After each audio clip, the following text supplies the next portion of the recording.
Bonjour chers Atelier Soul, je suis ravie de vous retrouver pour le 10e épisode du podcast Atelier Time, le podcast qui parle de la mort et du deuil sous toutes ses coutures. Ce podcast est enregistré un après-midi pluvieux en plein été, le genre d'après-midi idéal pour le fameux Netflix and Chill. C'est donc aussi le meilleur contexte pour enregistrer un podcast pour parler du deuil et de la mort dans la culture pop. Et pour cet épisode, j'ai la joie et l'honneur d'être accompagnée par Stevie de Beck Benzen. Et vous allez vite comprendre pourquoi j'ai choisi cette personne pour créer cet épisode. Salut Stevie. Salut, merci de m'avoir invité. Bah Heu, écoute, c'est avec une grande joie que je t'accueille sur le podcast Atelier Time. ah ouais, je suis content, je vais passer de auditeur à, intervenant, c'est trop cool. Heu, tu veux que je me présente du coup? Du coup, Oui, vas-y, dis-moi, dis-nous, présente-nous qui tu es. eh bien, je m'appelle Stevie, je suis un des, fondateurs, membres de Bec Benzen. Donc Bec Benzen, c'est, un je sais pas, une société, un organisme que j'ai créé avec mon meilleur ami, pour aider les entrepreneurs et les artistes, artisans à se développer sur les réseaux sociaux et on les aide à travers, des exemples de culture, des exemples, du quotidien et donc moi qui suis un grand passionné de storytelling et de culture en général, heu, je pense que je peux parler de ça assez, facilement. Ok, super. Et par rapport à ton lien avec la culture pop éventuellement, est-ce que tu peux nous en dire un petit peu plus pour que les gens comprennent pourquoi est-ce que c'est avec toi que je fais cet épisode-là? Et ben, oui, ouais, du coup, oui, alors, j'aime beaucoup le storytelling. Donc le storytelling, c'est l'art de raconter des histoires. Pour ça, du coup, j'ai une base de données, je pense extraordinaire je me vante un peu, j'ai l'impression, mais extraordinaire de films, de séries, de mangas, de musique, de de livres, enfin de tout ça, autour de la culture, autour des histoires et donc je suis un grand passionné, heu de ça et du coup, tu m'as parlé de ton podcast et du fait de parler de la mort dans la culture et je pense qu'il y a plein de choses à dire là-dessus. Carrément, merci beaucoup. En fait, aujourd'hui, avec Stevie, on avait envie d'aborder les sujets, habituels du podcast, mais de façon un petit peu plus fun, voire carrément légère. En tout cas, on va essayer. Au travers, en fait, de la culture populaire, c'est-à-dire des films, des séries, de la musique ou encore, même, des jeux vidéo, de la bande dessinée si on a des références à vous partager. En fait, parce que c'est de la culture qu'on consomme tous les jours de nos vies et que, ben, potentiellement, il y a un peu des messages, cachés, il y a des réflexions à avoir.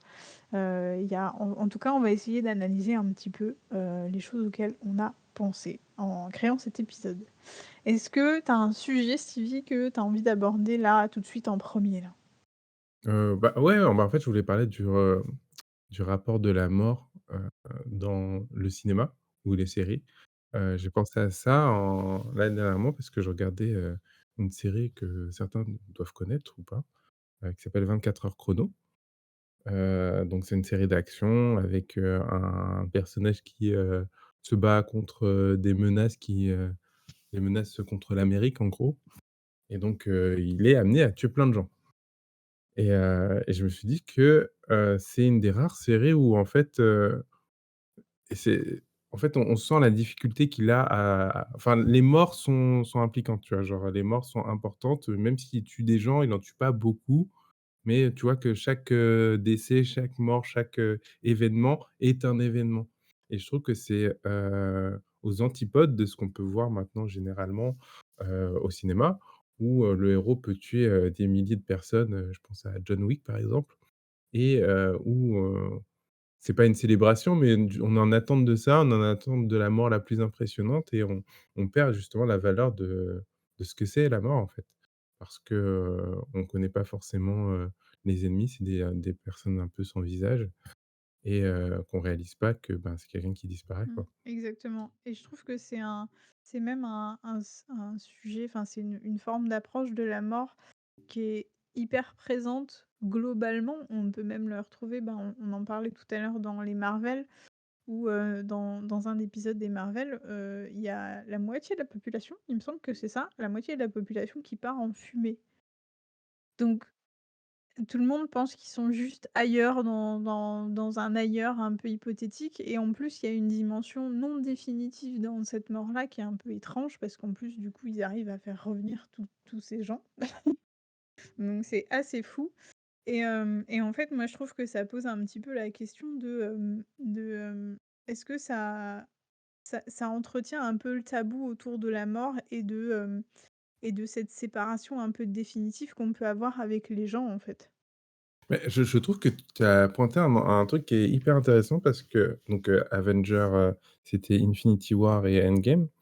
Dans Infinity War, lorsqu'il y a eu le moment, le grand le claquement de doigts là, et qu'il y a la moitié de la population qui a disparu, on a senti à quel point c'était dur pour ceux qui étaient restés. Je sais pas si tu as vu, le début de Endgame, Ouais, mais il y a des personnages qui sont vraiment traumatisés par cet événement, qui vrillent complètement, qui deviennent un peu des vengeurs un peu. Heu, donc on voit déjà qu'il y a un certain poids, même si c'est vachement relativisé parce qu'on se dit: «Oui, ils vont revenir forcément», mais c'est à la fin déjà le claquement arrive à la fin du premier film, donc tu as 1 an je crois qui passe entre les 2. Donc c'est-à-dire pendant 1 an, on est tous en train de se dire: «Mais qu'est-ce qui va se passer? Comment ils vont revenir? Comment ils vont faire?» et cetera. Heu et le fait qu'ils reviennent, ça implique énormément de choses dans l'univers Marvel, heu, dans le sens où, il y en a qui ont fait leur deuil, il y en a qui ont pas fait leur deuil, il y en a qui sont aussi juste super contents, il y en a qui ont refait leur vie. Tu vois, il y a plein d'implications qui ont été, un peu, tu vois, genre si tu fais pas attention, tu t'en rends pas compte, mais quand tu regardes les toutes les séries, les dérivés et cetera, tu vois que c'est beaucoup plus problématique que juste, des gens qui disparaissent, un temps, tu vois? c'est ça. C'est exactement ça. Je me souviens même qu'il y avait des gens qui étaient plus traumatisés par le retour des gens, en tout cas Oui, dans ces épisodes-là, qui étaient plus traumatisés par le retour des gens, parce que ça causait encore plus de problèmes que leur départ et ne serait-ce que le choc psychologique, effectivement, quand tu as fait une partie de ton deuil et que tu as appris à vivre sans une personne, sans l'autre personne, etc., que tu as refait ta vie ou quoi ou qu'est-ce, bah, en fait, ça doit être horrible, ça doit être terrible de revoir débarquer, ben, je sais pas, la personne avec qui tu étais marié pendant 20 ans, c'est ça. qui a disparu du jour au lendemain, enfin voilà, ça doit être terrible.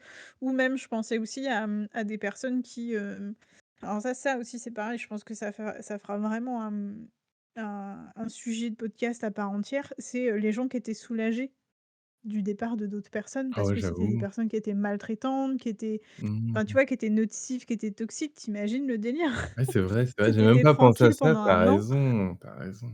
C'est ça. Tu vois, enfin, tu vois, c'est terrible, c'est terrifiant donc à la fois effectivement, pour moi, c'est un peu problématique cette vision, qu'on peut véhiculer dans la culture pop de cette mort qui est pas complètement définitif, quoi. Qu'il y Mmh. a toujours un moyen de faire autrement, de continuer à se voir, de tu vois, de tout ça. C'est pour moi, c'est un peu problématique parce qu'on n'a pas cette possibilité-là, quand on en a besoin, de pouvoir, du coup, faire vraiment le deuil et de passer à autre chose et d'avoir une autre vie, en fait. Et Et ça me fait penser d'ailleurs que, là, il y a pas longtemps, j'ai découvert une série sur, Prime, sur Amazon Prime, qui s'appelle Upload et ah alors ça oui, me fait beaucoup penser aussi à Black Mirror, mais en gros, Upload, c'est, un concept d'après-vie où, les morts seraient, un peu, bah, uploadés. Seraient uploadés super glauque, dans hein. un Mmh. ouais, bah, il y a un côté un peu glauque et en même temps, il y a un côté très rassurant, donc c'est très, très ambivalent, en fait, je trouve. Parce que du coup, les morts seraient uploadés dans une sorte d'univers virtuel qui fonctionne un petit peu comme un jeu vidéo plus ou moins, j'avais l'impression, ça me faisait beaucoup penser aux Sims des fois, tu vois? Avec des bugs à la con où tu tapes 3 fois la porte du frigo et tu un petit pain qui apparaît, enfin, tu vois? C'était complètement délirant. À la fois, c'est fun, à la fois, c'est drôle et c'est une manière d'aborder le deuil et la mort de façon légère et en même temps, effectivement, tu as un côté un peu glauque où, ben, du coup, les morts et les vivants peuvent malgré tout se marier entre eux. Du coup, tu peux assister à ton propre enterrement, tu peux interagir avec les gens, tu peux pas les toucher, mais tu peux leur parler, tu peux les voir comme s'ils étaient en face de toi et cetera et c'est vrai que du coup, tu une, je trouve que c'est très violent, en fait, de se retrouver face à une personne décédée et de pouvoir lui parler comme si elle était réellement là, en fait. Mais C j'ai enfin, une tu vois? question, du coup, tu as vu toute la série là déjà ou pas? Ouais, la première saison, Mmh. ouais. Alors, est-ce que alors moi c'est un truc de science-fiction qui a un grand débat, pour beaucoup de gens. Tu vois, est-ce que quand ils sont uploadés, c'est on a copié leur conscience ou c'est transféré? Est-ce que c'est vraiment eux ou genre c'est une copie d'eux et genre la personne est Je morte? pense que ouais, je pense que la série pose un peu la question aussi. Mmh. OK. Je pense que parce que du coup, il dans la série, ils cherchent un peu à la fois à recréer un corps pour que, du coup, réuploader, une conscience, dans un corps, robotique certes, mais en tout cas, tangible et vivant pour qu'il puisse interagir avec les «vrais vivants» entre guillemets. C'est fou de dire ça. Non mais oui, non mais c'est ça, c'est complètement délirant et je trouve que ça pose tellement de questions, en fait. Mais il y a une autre série comme ça qui était sur Netflix, j'ai oublié le nom. C'est horrible. Je Oui, ça me dit quelque chose aussi. Mais c'est vrai qu'il y en a plusieurs, mais il y a Black Mirror aussi. Black Mirror oui, qui fait, dans plusieurs épisodes, en tout cas, qui fait beaucoup le lien avec des possibles après, en tout cas une réinvention mmh, de la mort, du deuil, du contact et du lien qu'on peut garder avec les morts, qui est complètement délirante, quoi. Altered Carbon. Ah, j'ai pas vu ça. Ah bah, je te conseille, bah, du coup, c'est des gens, quand tu es riche, tu peux, uploader, ta conscience dans une puce et du coup, si tu meurs, bah, on remet ta conscience dans un autre corps. Mais, très vite, tu te rends compte que, genre, c'est une copie et c'est pas ta conscience. Donc en fait, le corps meurt, mais ton esprit, ton âme part et c'est une copie de toi-même qui revient, tu vois? Donc c'est pas toi C'est pas et complètement toi, ouais, donc tu sais, c'est la mort, en fait, la mort est tout aussi définitive et je trouve que c'est un truc tu vois, le fait qu'ils y répondent pas souvent dans les séries, c'est qu'ils ont conscience que, ben, il faut mettre un point définitif et à ce truc-là et pas dire que c'est vraiment toi qui est transféré. Mais je pense que toutes ces histoires qui sont créées, c'est avant tout pour une peur, la peur qu'on a de se dire que de mettre un point final à une vie, à nos vies et quelque chose comme ça, quoi.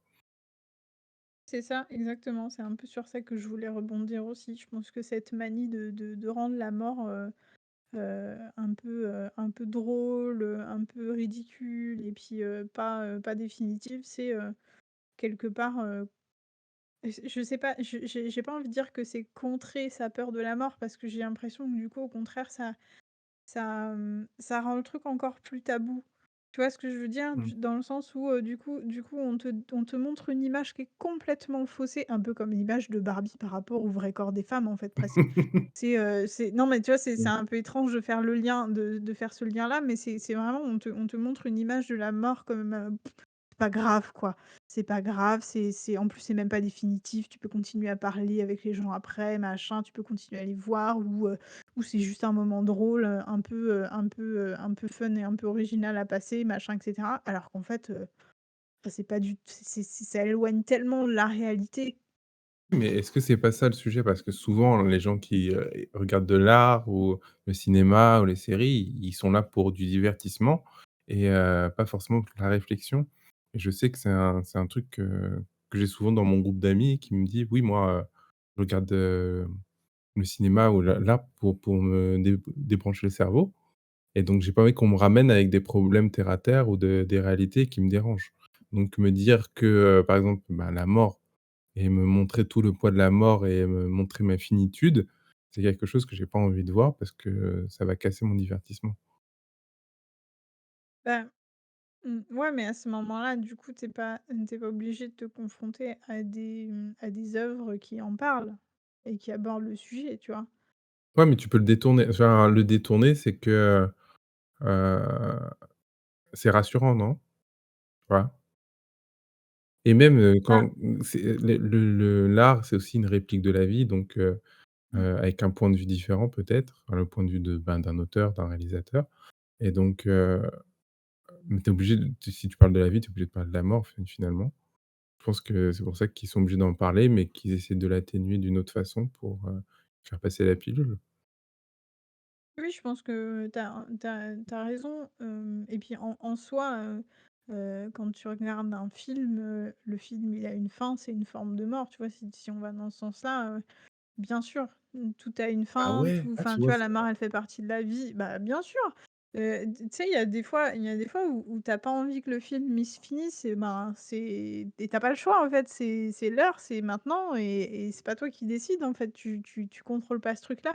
Un peu de la même façon que la mort, en fait. Tu peux pas dire: «Ah bah, ça y est, je vais mourir maintenant» ou «Un tel, il va mourir maintenant et c'est OK pour moi, je suis prête, tout est» enfin, tu vois, on vas-y, go, quoi, tu vois?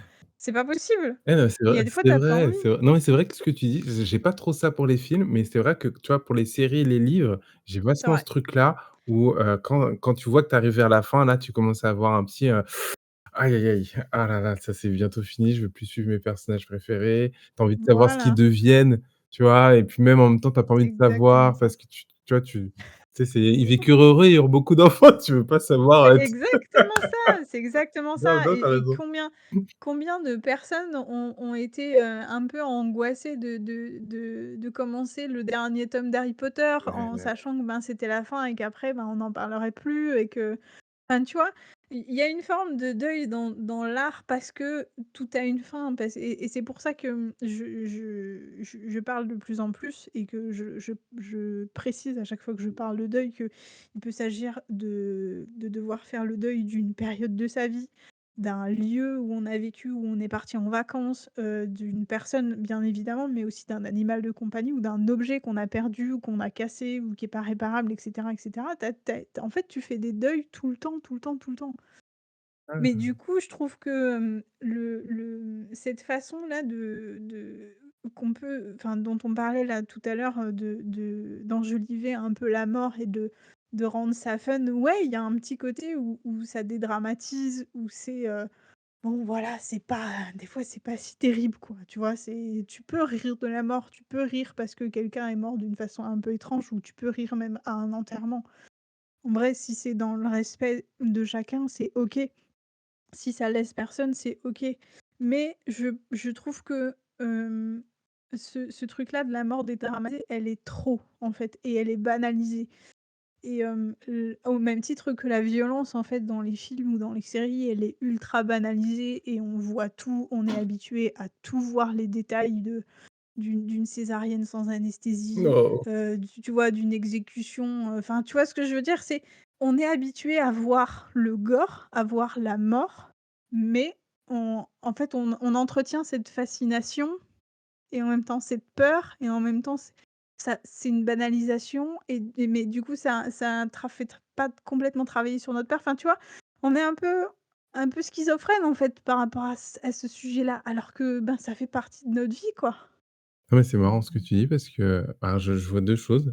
D'abord, je trouve que c'est peut-être une forme de combat, tu sais, de combat intérieur qu'on a, d'essayer de dédramatiser ou d'en apprendre le plus possible, tu vois? Bah, je pense à ça, parce que j'avais lu un truc sur, les tueurs en série, que la Ouais. fascination que les gens ont pour les tueurs en série vient du fait que, inconsciemment, on essaie de s'en protéger en apprenant le plus possible.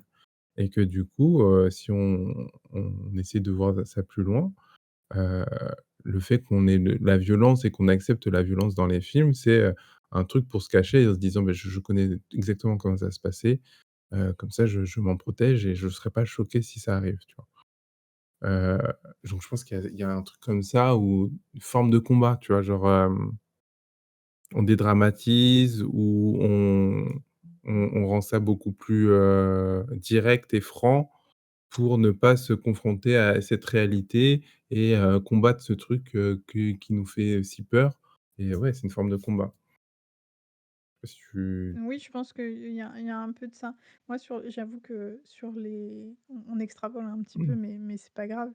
Hem, moi, sur les tueurs en série, j'avais plus l'impression que c'était une forme de catharsis. et qu'on entretenait de la fascination de ces personnes-là parce que nous, on l'a pas fait. On sait pas ce que c'est.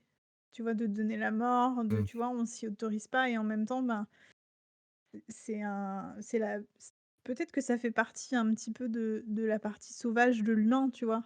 Ah! Quand il se défend ou quand il doit se nourrir, ben, il tue. Nous, on a plus ce rapport-là à la mort, tu vois? On Mmh. n'est plus obligé de se battre physiquement pour obtenir un peu de nourriture ou un territoire ou peu importe, tu vois? On paye et c'est tout, quoi, tu vois? Ah ouais, ah non, je Au pense pas, pire au je pense pire, on s'insulte, mais tu vois? Mais est-ce que enfin, ah, je je sais je pas, pense pas je ça pose la parce question. que, souvent les tueurs en série, on te montre le côté, loin de nous. Dans le sens où ils ont des réactions et des logiques qu'on ne comprend pas.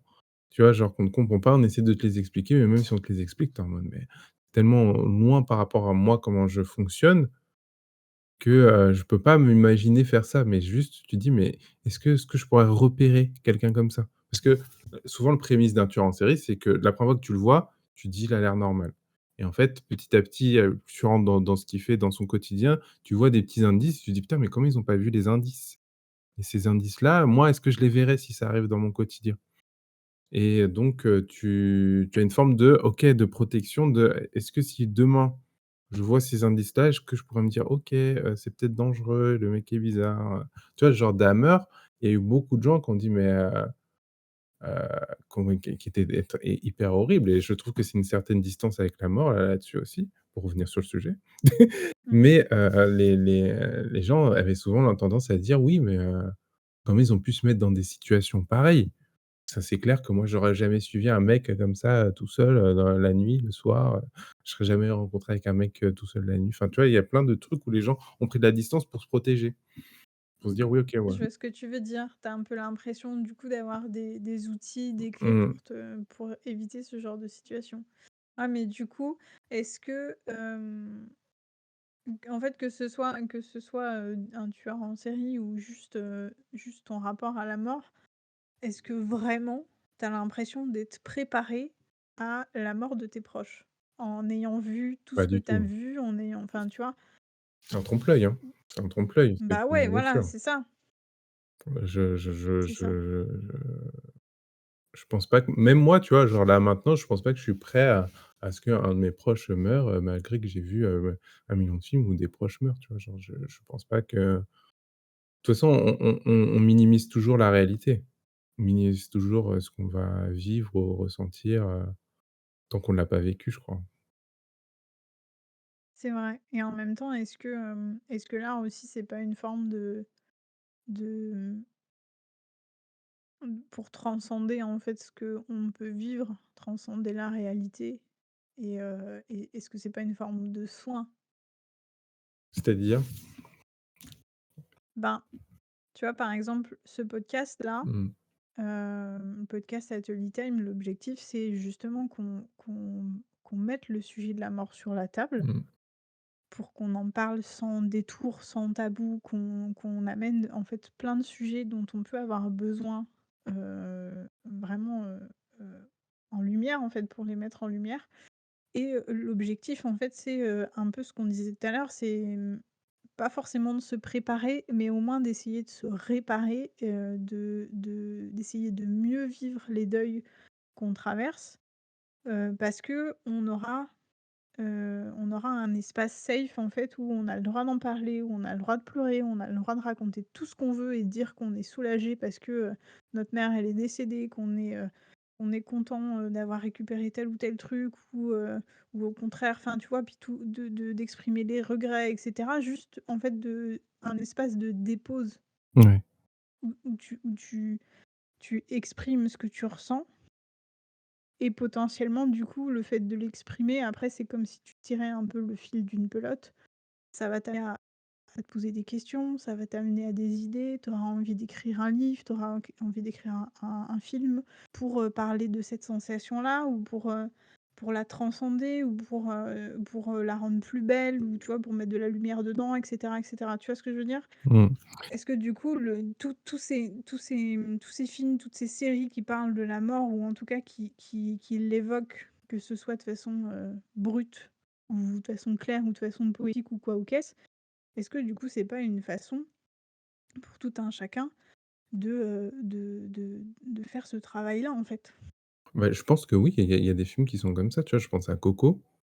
Heu, Coco, je trouve que c'est vraiment un des rares, dessins animés qui m'a fait, d'abord comprendre la mort, ce que c'était, comprendre que c'est une étape, tu vois, dans la vie.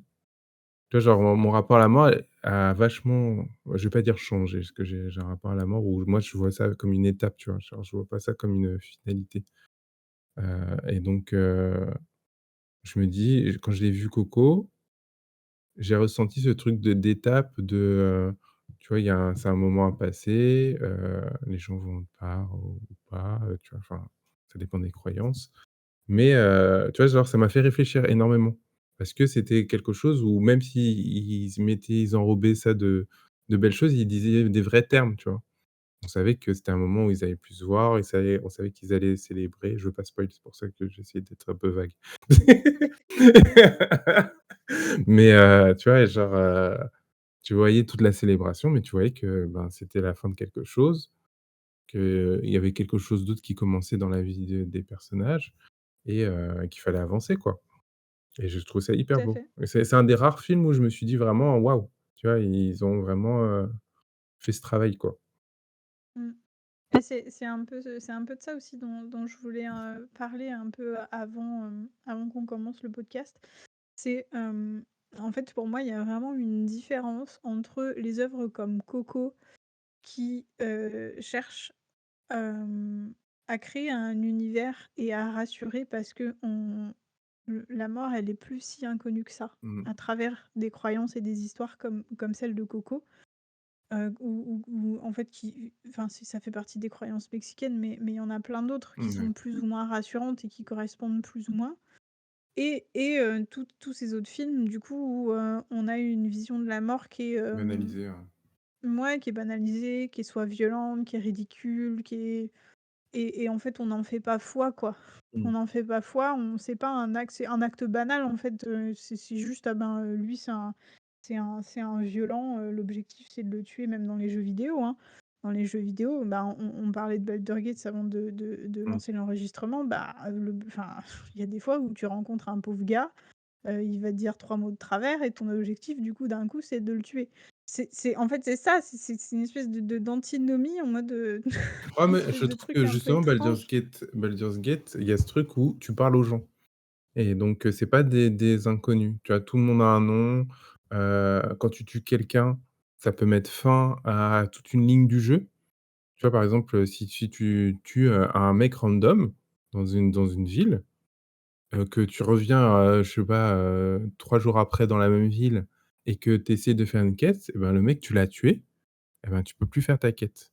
Et donc il y a un truc, il y a un rapport à la mort où tu tout de suite, ça prend de l'ampleur. Tu vois? Tu te rends compte qu'il y a des choses qui sont plus complexes. Je crois me souvenir que dans le 2, il y a un truc où à un moment, tu tues un gars, ou non, c'est peut-être pas dans Baldur's Gate, c'est dans Red Dead Redemption où tu tues quelqu'un, un random guy dans la rue, et après il y a son fils qui vient et qui dit: «Oui, mon père est mort, quelqu'un l'a tué, on sait pas ce qui s'est passé. Ma mère et moi, on est seuls et tout». Tu vois? Et il y a Ouais. il y a des jeux comme ça où, ils essaient de te faire comprendre, tu vois? Même si c'est des jeux violents où tu tues plein de gens, bah, il y a des moments où il y a des petites pauses où on te dit: «Beh, fais attention à ce que tu fais quand même», tu vois? Fais Mmh mh. attention, C'est ça. ça a du poids et c'est pas juste anodin. J'aime beaucoup, dans les histoires où on arrive à montrer du divertissement.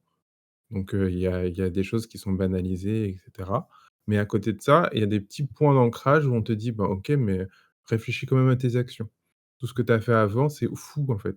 The Last of Us, c'est une très bonne, un très bon jeu pour ça.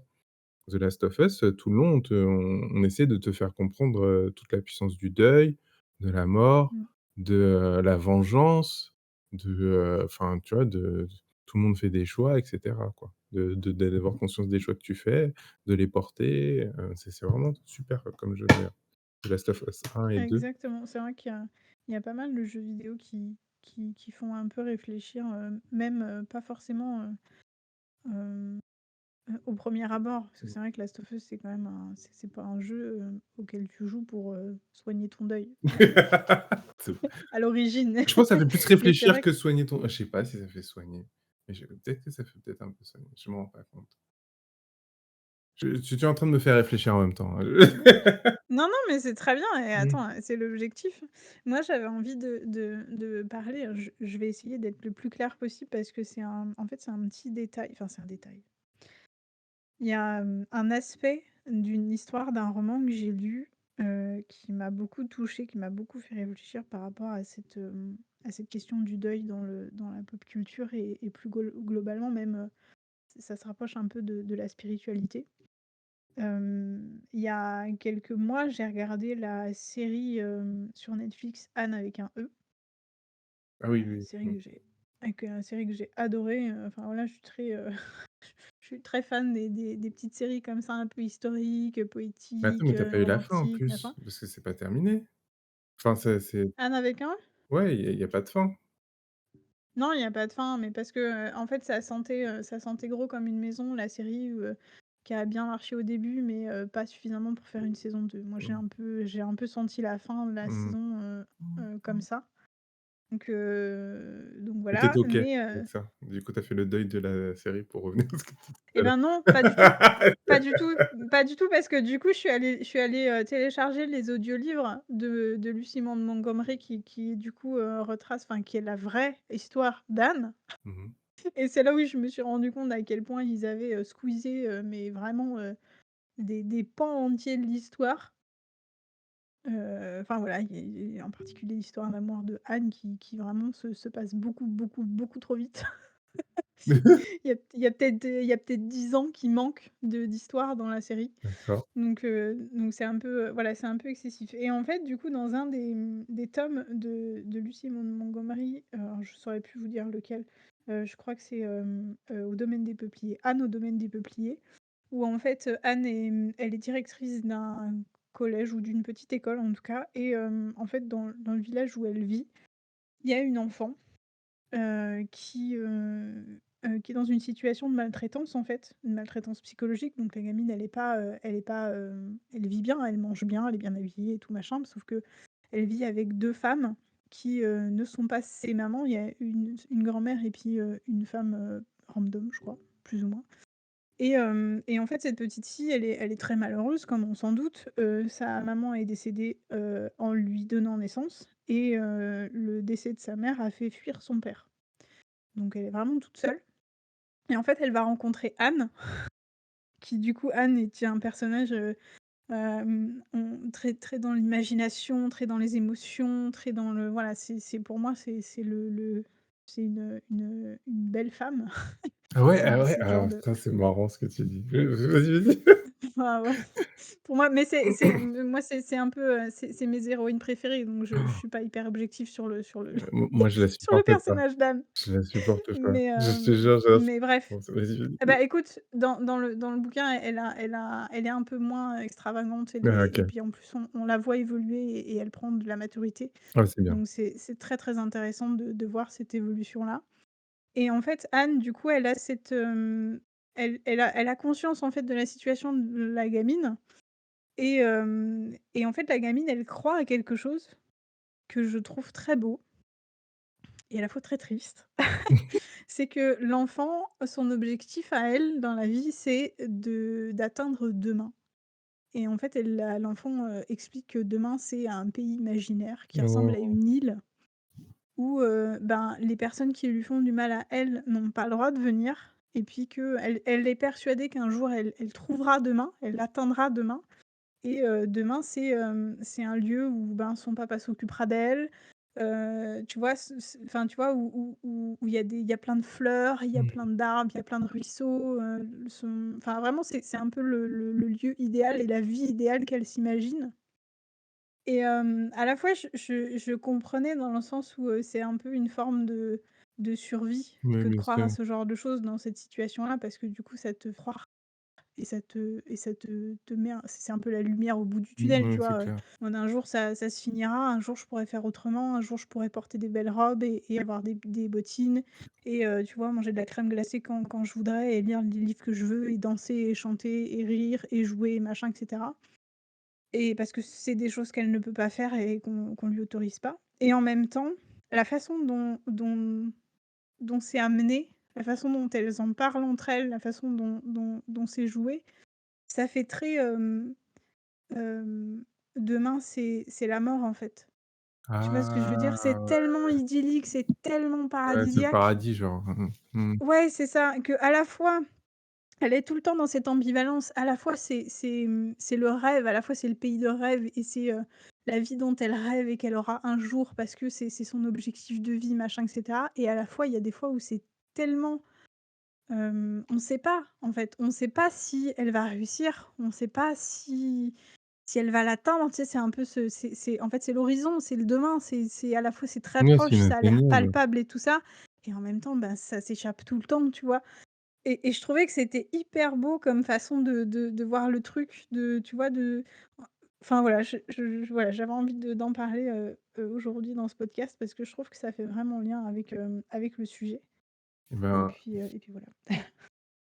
et je trouve ça, comment je peux dire?